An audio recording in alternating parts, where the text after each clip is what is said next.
Okay, our next element is phosphorus. And phosphorus is going to be found in your DNA and your RNA, so it is a part of a nucleotide. Phosphorus is also involved in energy storage. So when I'm talking to you right now, I'm using energy to do that, and I'm not directly using, let's see, the carbohydrates that were in my English muffin that I had for breakfast this morning. I'm not. It has to go through the process of digestion and then absorption by my body, and then assimilated, become a part of my body. Now, what form is it that I use if I'm not using, let's say, glucose from my food? I'm using something called ATP, which stands for adenosine triphosphate. And that's what we actually use when we talk about using energy. We're talking about using ATP. So if you'll pause and then please watch this video.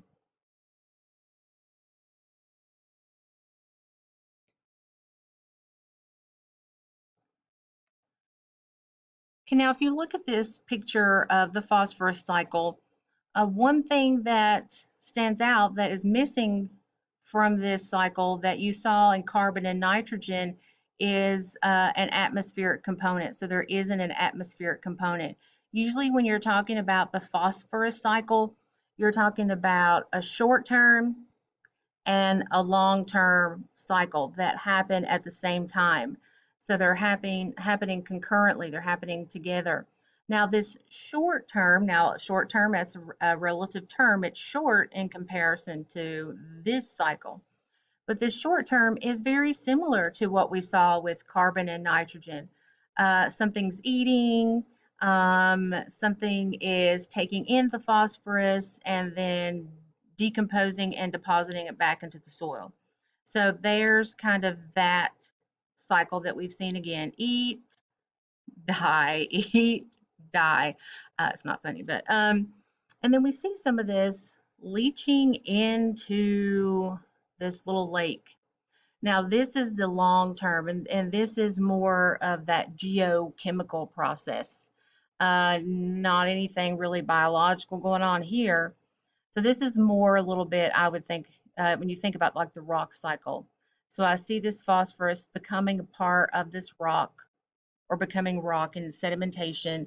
And over time, over long, long periods of time, we can see some geological uplift. And so here's this rock that has phosphorus in it. It will be eroded and weathered, and then it will run off back into the lake again. So this one can take a very long time in comparison to this. And then finally, we have sulfur. Sulfur is a part of amino acids, which again are the monomers of protein, so they're building blocks for your muscles.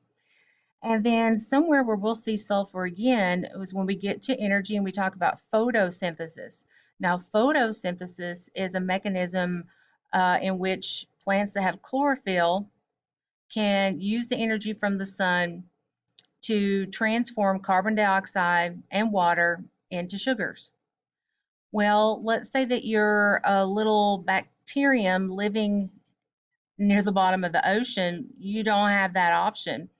So what they use in lieu of the sun as an energy source or as a power source for this process of chemosynthesis, they use these sulfates that come up out of these steam vents in the bottom of the ocean. They break those down, they can break those down and use that as a source of energy.